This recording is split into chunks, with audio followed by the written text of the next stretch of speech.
Hello everyone, welcome to Cavalry Guitars. My name's Mason and I have another review. This today is the Uptown Cat ES by Epiphone, coming out of one of their new ranges in 2020. It is a wicked guitar straight off the bat. I love this one. Let's get into it. I have all the specs down in front of me. I will be referring back to them. I'm on the Epiphone website. Now you're going to have to take some of these with a pinch of salt. They have got some of them wrong.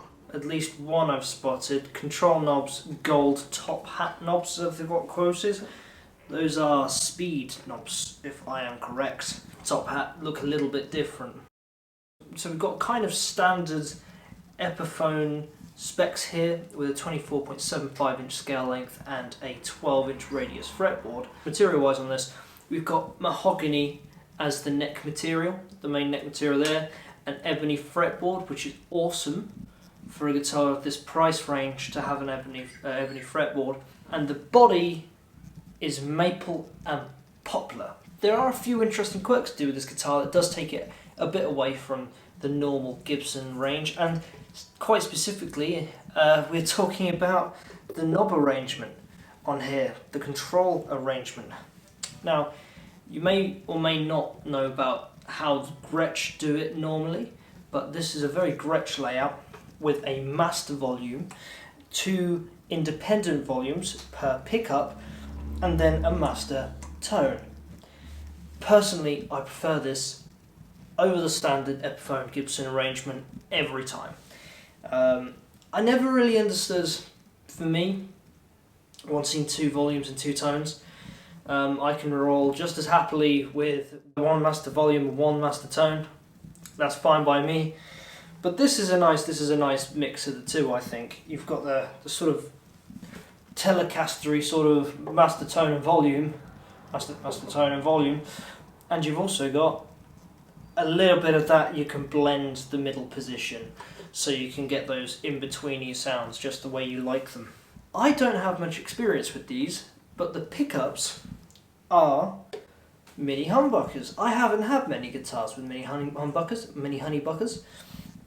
They don't come on many models outside of Gibson. Let me know any brands that ship these as standard that you know about that I don't, because I would like to see more.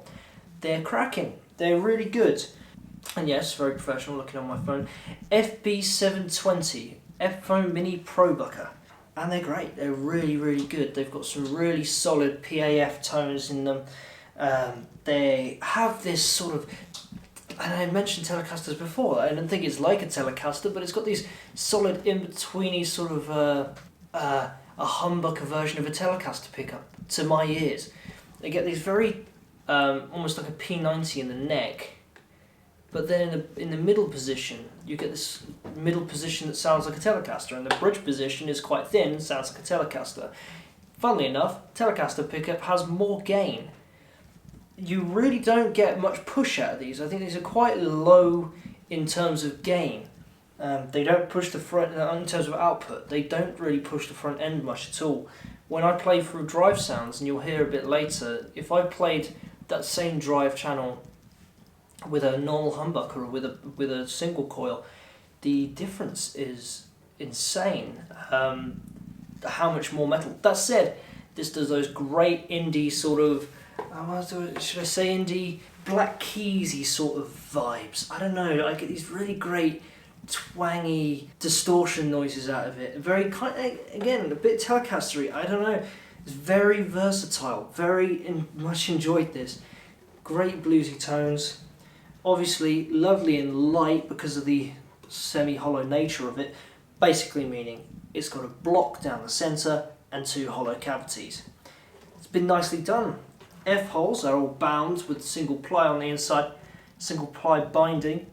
It's a little messy, but we're going to get to the kicker. It is a Chinese instrument, and that might shock some of you, but it says it right there. It's awesome. It really does bring home the debate of how good can a Chinese instrument be. Obviously, we're starting to get more of a rep recently. There's some more higher tier shops coming out of China now, and been some good reviews on a lot of their stuff. So obviously, hey, country of manufacture doesn't matter as much anymore. That said, it's still sloppy in areas. Probably the most obvious one is how that, I don't know where it's going to focus, this camera tends to freak out when you get close. The nut here is well, the mahogany underneath, the neck part underneath is scooped out, sort of gouged out, so the nut doesn't sit perfectly flush. Problems with finishing in terms of overlapping binding. They don't really put the attention into scraping that down the way they could do. There's a little bit of a funky overlap in terms of the green paint and the gold paint down here. In terms of the green colour, I like it, I really like it. This guitar just looks like money, but it's had to grow on me. I kind of would have loved this gold top all the way around, but that's just the personal taste. Or how about a sort of a natural wood finish on the top? Let me know what you think. What would you pick? I think something like a walnut top would look wicked. It would obviously push the price up, but just spitballing. And this first guitar I've had with a trapeze, this sort of floating where the string tension keeps it pointing in that direction. It really gives it a natural feel and makes it great for those fingerstyle playing. One of my favourite things about this guitar is the dynamic expressionism you can get playing with a trapeze bridge and a solid, semi-hollow body. Really can get so much dynamics out of it. It really clarifies why a lot of jazz players, blues players still to this day pick up a semi-hollow. It really allows you to tap into something, and that's one of the reasons this stuck around for longer than it probably should have. The headstock. Epiphone have done a cracking job. Gibson Epiphone have done a cracking job. Now this is an Epiphone design, but that headstock, it's got that Gibson-y sort of open book look to it. But importantly, look what we got here. I am a massive fan of these. In fact, it could almost do without that typical Epiphone cover there. I know we recognise the E, but you've already got it sort of here. Do something else with that, I guess. I mean, I just don't like it. I'd almost prefer the name, just Uptown Cat or something in some sort of scribe than the E. Let me know. I don't really like it. It looks too modern. It pulls away from this whole vintage bluesy jazzy theme. I can't remember where I was. The camera cut out. It gets bored.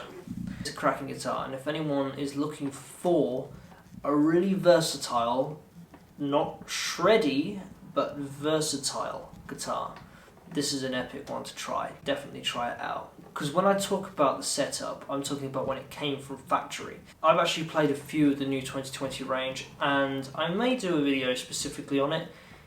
I've actually played them in shops. I've had a couple, but the actual setups are piss poor, for lack of other words. I've seen some of the highest strings off the fretboard I've ever seen, and that was in a guitar shop. And I'm not going to mention which one, but I mentioned to the guy, and he was like, "Oh, well, we can change it if you like." I'm fine, but dudes, you're selling these things. Set it up, right? Like, get it lower. No one's gonna want to buy that. It was tough to play. This wasn't as bad as some of the ones I played, and I still needed to adjust the action down a bit. That said, I got used to the setup that I had on it, and it really just became a bit more comfortable. Oh, and it's quite loud.